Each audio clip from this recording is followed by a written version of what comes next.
Hello students, আর কে নারায়ণের নাম আমরা প্রায় সবাই শুনেছি। আর কে নারায়ণের লেখা একটা গল্প দ্য এক্স, এটা নিয়ে একটা আলোচনা করবো। এক্স মানে হচ্ছে কুঠার। আর কে নারায়ণের জন্ম হচ্ছে 10th October 1906, মৃত্যু 13th May 2001। তিনি অলমোস্ট 94 বছর বেঁচে ছিলেন। তিনি 200-র ওপর গল্প লিখেছেন, উপন্যাস লিখেছেন, তারপরে শর্ট স্টোরি লিখেছেন, নাটক লিখেছেন, প্রচুর লেখালেখি করেছেন। এবং তিনি হচ্ছেন একজন ইন্ডিয়ান রাইটার যে ইংলিশে লিখতেন এবং একই সঙ্গে প্রচুর, বললাম তো, অনেক নভেল লিখেছেন। এবং এই যে গল্পটি পড়ব, এই গল্পটা দ্য এক্স নামেই তার মালগুডি ডেজ বলে একটা বিখ্যাত বই আছে, সেই বইয়ে আছে। কিন্তু এই গল্পটি যেটি আলোচনা করব এখন, সেটা তার একটু সংক্ষেপে আছে, অ্যাব্রিজড। এবং তাকে এই প্রসঙ্গে অবশ্যই আমাদের বলা উচিত, he was awarded Padma Bhushan in 1964। এবং তার বিখ্যাত আরও অনেক বই আছে, man eater of Malgudi, the guide, sweet vendor, the English teacher, এরকম অনেক বই আছে যেগুলো খুব চর্চিত এবং প্রশংসিত। আচ্ছা, এবারে গল্পটার মধ্যে আসি। Velan was perfectly contented and happy. Velan সম্পূর্ণভাবে পরিতৃপ্ত এবং খুশি। ভেলান হচ্ছে একটা চরিত্র, সে হচ্ছে তাকে দিয়েই গল্পটা শুরু এবং তাকে দিয়েই গল্পটা শেষ। He demanded nothing more of life. তিনি তার জীবন থেকে আর কিছুই চান না। As far he could see the people in the big house to seem to be equally at the peace with life. তিনি কেবল চান যে এই বিশাল একটা বাড়ি, যে এটা বাগান এবং একটা বাড়ির তিনি গার্ড হিসেবে থাকেন। কোনো একটা জায়গায় গার্ডেনও বলা আছে, মালিও বলা আছে, সেই বাড়ির সবাই যেন ভালো থাকে। One saw no reason why this good things should not go on and on forever. One saw no reason, একজন মানুষ কোনো কারণই খুঁজে পান না যে কেন সব জিনিস বেশ সুন্দরভাবে সারা জীবন ধরে নিরন্তর একটা চিরন্তনভাবে কেন চলে না। But death people around the corner, but death peeped around the corner, মৃত্যু কোনো সময় এসে উকি দেয়। One midnight he was awakened and told that the master was dead. একদিন মধ্যরাতে সে জেগেছিল, তার কাছে খবর এলো যে এই বাড়ির যে মালিক বা তার যে মালিক তিনি মারা গেছেন। But it is to happen to the garden and to me. What is to happen to the garden and to me? এই বাগানের এবং আমার কি হবে, এটা তার প্রশ্ন। The sons are no good. তাদের সন্তানরা, মানে এই বাগানের মালিকের ছেলেপিলেরা, তারা একদম ভালো নয়। He thought at once, সঙ্গে সঙ্গে তার এটাই প্রথম প্রতিক্রিয়া হয়েছিল। And his fears proved to be not entirely groundless. এবং তার এই ভাবনাটা, তার এই ভয়টা গোটাগুটি অমূলক প্রমাণ হয়নি। His sons were no good really, সত্যিই তারা ভালো ছিল না। They stayed for year more, quarrelled among themselves and went away to live in another house. মালিকের ছেলেরা এই বাড়িতে কিছুদিন থাকলো, নিজেদের মধ্যে ঝগড়াঝাটি করলো, তারপর এই বাড়ি ছেড়ে তারা চলে গেল। A year later some other family came in as a tenant. এক বছর বাদে একটা ফ্যামিলি এলো, একটা পরিবার এলো সেখানে ভাড়াটে হিসেবে। The moment they saw Velan they said, যেই মুহূর্তে তারা ভেলানকে দেখলো, সে বলল, ওল্ড গার্ডেনার, বুড়ো মালি, don't be up to any tricks. আমাদের সঙ্গে কোনো কায়দা করো না, কোনো ছলচাতুরি করো না। We know the sort you are, তুমি যে ধরনের মানুষ, এইসব মানুষকে আমরা খুব ভালো করে চিনি। We will sack you if you do not behave yourself. তুমি যদি নিজে আচরণ ভালো না করো, তোমার চাকরি খেয়ে নেবো আমরা। Velan found life intolerable. ভেলানের কিন্তু এবার জীবন অসহ্য হয়ে উঠল। This people had no regards for a garden. এদের বাগানের প্রতি কোনো সম্মান নেই, বাগান তারা পছন্দ করে না। Fortune however soon favoured him. সৌভাগ্য ভেলানের ওপরেই সৌভাগ্য বর্ষিত হলো। The tenants left. এই ভাড়াটেরা এই বাগান এবং বাড়ি ছেড়ে চলে গেল। The house was locked up for few years. কয়েক বছর বাড়িটা বন্ধ থাকলো। Occasionally, one of the son of the late owner came round and inspected the garden. মাঝে মাঝে তাদের এক এক সন্তান আসতো, এসে বাড়িটা ঘুরে দেখতো, বাগানটা ঘুরে দেখতো, চলে যেত। গ্র্যাজুয়ালি ইভেন দিস সিজ, তারপর এটাও থেমে গেল। They left the keys of the house with Velan, ভেলানের কাছে বাড়ির চাবি রেখে দিল। Occasionally, a prospective tenant came down, had the house opened and went away after remarking that it was in ruin. মাঝে মাঝে ভাড়াটেরা বাড়ি দেখতে আসতো এবং তারা অপছন্দ করে বলতো এটা ধ্বংসাবশেষ বলে বাড়িটা ছেড়ে চলে যেত। A year later, another tenant came. এক বছর পরে আরেকজন ভাড়াটে এলো। And then another, তারপরে একজন, then a third, তারপর আবার তৃতীয় জন এলো। No one remained for more than a few months. কয়েক মাসের বেশি কেউ থাকেনি। And then the house acquired the reputation of being haunted. এবং আস্তে আস্তে বাড়িটাকে সবাই ভুতুরে বাড়ি বলতে শুরু করলো। Even the owners dropped the practice of coming and seeing the house. এবং মালিকেরাও আর দেখতে আসতো না, তারা এই ভুতুরে বাড়ির দিকে পাই মারাতো না। Velan was very nearly the master of the house now. এখন প্রায় সে বাড়ির মালিকই, প্রায় বাড়ির মালিক হয়ে এখানে বসবাস করতে লাগলো। The keys were with him. He was also growing old. চাবি তার কাছে আছে এবং সে আস্তে আস্তে বৃদ্ধ হয়ে যাচ্ছে। Even when the mood seized him, about once a year he opened the house and had the floor swept and scrubbed. এবং যখন তার মন ভালো থাকতো, সে বছরে একদিন চাবি দিয়ে দরজা খুলে ঘরটার পরিষ্কার করতো, মোছামুছি করতো। But gradually he gave up this practice. ধীরে ধীরে সেই অভ্যাসটাও তার চলে যায়। He was also he was too old to bother about this things. এখন সে বেশ বৃদ্ধ হয়ে গেছে এগুলো নিয়ে চিন্তাভাবনা করার পক্ষে। Years and years passed without any change. বছরের পর বছর কেটে যাচ্ছে, কোনো পরিবর্তন নেই। It came to be known as the ghost house. এবং এটা একটা ভূতের বাড়ি বলে বিখ্যাত হয়ে গেল। অ্যান্ড পিপল অ্যাভয়েড ইট, এবং মানুষ এই বাড়িটা এড়িয়ে চলতো। Velan found nothing to গ্রাম্বল about in this state. It suited him excellently. Velan এটা নিয়ে তার কোনো মাথা ব্যথা ছিল না, তার জন্যে এটা খুব আদর্শ ব্যবস্থা ছিল থাকার পক্ষে। But one day car sounded its horn angrily at the gate. কিন্তু একদিন একটা গাড়ি প্রচণ্ড জোরে হর্ন বাজাতে থাকলো দরজার কাছে এসে। Velan hobbled up with the keys. Velan হাঁপাতে খোঁড়াতে ছুটে এলো দরজার কাছে। Have you the key, open the gate, commanded someone in the car. গাড়ির ভেতর থেকে একজন নির্দেশ দিল, তোমার কাছে চাবি আছে, দরজাটা খোলো। There is a small side gate, said Velan meekly. Velan আস্তে আস্তে বললো, পাশে একটা ছোট দরজা আছে। Open the big gate for the car. গাড়ির ভেতর থেকে বললো, বড় দরজাটা খোলো গাড়ির জন্যে। Velan had to fetch a spade, একটা কোদাল নিয়ে এলো। And cleared the vegetation which blocked the entrance. The gates opened and rusty hinges creaking and groaning. এবং সে একটা কোদাল নিয়ে এসে যেসব ঝোপঝাড়গুলো দরজা খুলতে আটকাচ্ছিল সেগুলোকে পরিষ্কার করলো। তারপর বিকট আওয়াজ করে, সেই কবজাগুলোর বিকট আওয়াজ করে দরজাটা খুললো। They went round the garden and said, we have to clear every bit of jungle. তারা গোটা জঙ্গলটা ঘুরলো এবং বললো, প্রতি জঙ্গলের প্রতি ইঞ্চি আমাদের পরিষ্কার করতে হবে। All they will have to go. এইসব জঙ্গল সব পরিষ্কার হয়ে যাবে। Some mighty person looked Velan up and down and said. একজন বেশ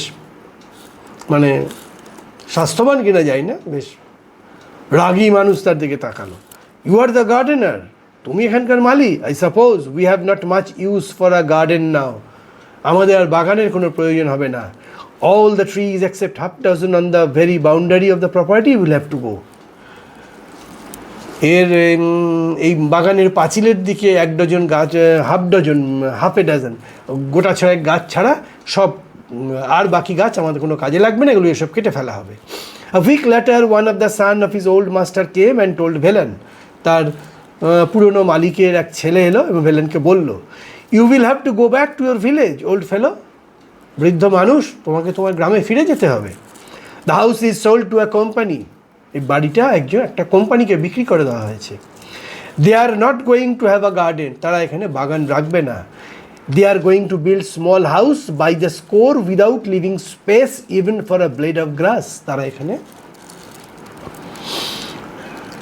ছোটো ছোটো বাড়ি করবে এবং কোনো জায়গা খালি রাখবে না, ঘাস গজানোর মতো কোনো জায়গা রাখবে না। দেয়ার ওয়াজ মাচ বাসল আর অ্যাক্টিভিটি, প্রচুর আওয়াজ, প্রচুর কর্মব্যস্ততা, মাচ কামিং অ্যান্ড গোয়িং, অনেকে আসছে অনেকে যাচ্ছে। And Velan retired to his old heart, এবং ভেলান তার পুরনো যে কুঁড়ে ঘর সেখানে ফিরে গেল। When he felt tired, he lay down and slept. যখন ক্লান্ত লাগলো সে শুয়ে পড়ে ঘুমিয়ে পড়লো। At other times he went round the garden and stood gazing at these plants. অন্য সময় হলে সে বাগানে ঘুরে বেড়াতো, গাছগুলোকে দেখতো। He was given a fortnight notice. তাকে 14 দিনের নোটিশ দেওয়া হয়েছে যে 14 দিনের মধ্যে তাকে এই বাগান ছেড়ে চলে যেতে হবে, বাগান এবং বাড়ি। Every moment of it seemed to him precious. প্রতিটা মুহূর্ত এখন তার কাছে খুব মূল্যবান মনে হচ্ছে। He would have stayed till the last second with his plants.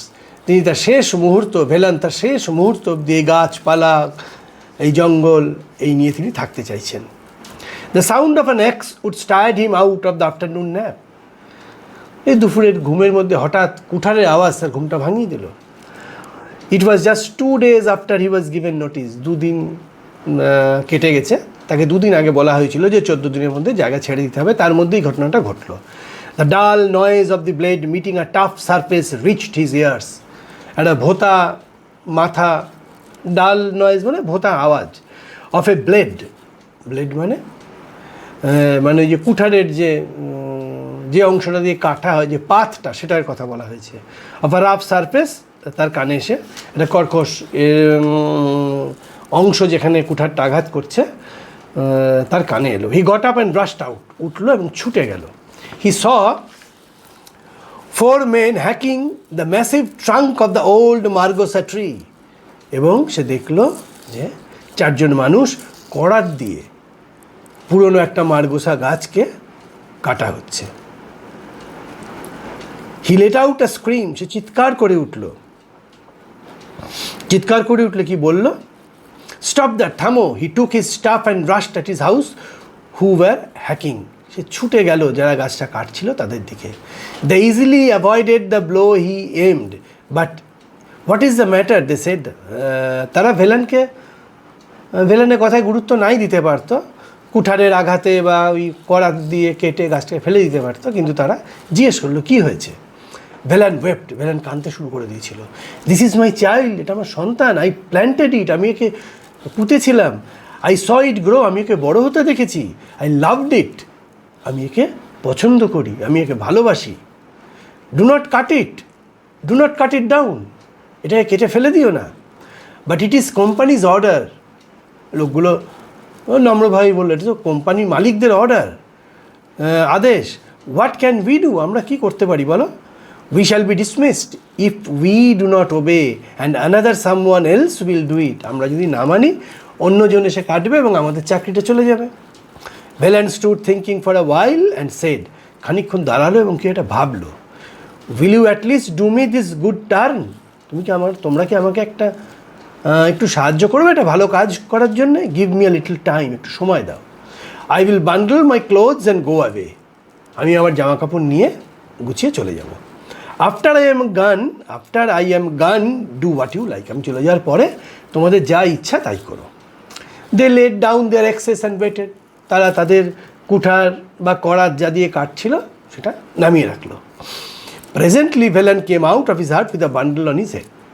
এবার তৎক্ষণাৎই প্রায় সে মাথায় করে তার যা জামা কাপড় ছিল নিয়ে তার ঘর থেকে বেরিয়ে এলো, কুড়ে ঘর থেকে। He looked at the tree cutter, গাছ যারা কাটছিল সেই কাঠুরিদের দিকে তাকালো। And you are very kind to an old man, তোমরা কিন্তু একজন বৃদ্ধ মানুষের প্রতি খুব দয়া দেখালে। You are very kind to wait, তোমরা অপেক্ষা করার জন্য খুব আমার প্রতি দয়া দেখালে। He looked at the margosa and wiped his eyes, মার্গোসার দিকে তাকিয়ে চোখ মুছতে লাগলো। Brothers, do not start cutting till I am really গান ফার অ্যাওয়ে, গাছটা কাটতে শুরু করো না যতক্ষণ আমি দূরে চলে যাচ্ছি, সত্যিই দূরে চলে যাচ্ছি। The tree cutter squatted on the ground, গাছ যারা কাটছিল সেই কাঠুরেরা মাটির ওপর বাবু হয়ে বসে পড়লো। And watch the old man go, এবং দেখতে লাগলো যে বৃদ্ধ মানুষটি চলে যাচ্ছে। Nearly half an hour later, প্রায় আধ ঘন্টা পরে, his voice came from a distance, তার একটা আওয়াজ অনেক দূর থেকে শুনতে পাওয়া গেল, হাফ ইনডিস্টিংক্টলি, খুব অস্পষ্ট। Do not cut yet,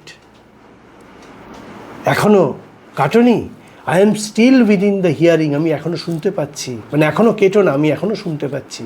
please wait till I am gone further, একটু অপেক্ষা করো যতক্ষণ না আমি দূরে চলে যাচ্ছি। এটা হচ্ছে একটা হার্ট রেন্ডিং স্টোরি, হৃদয় বিদারক গল্প।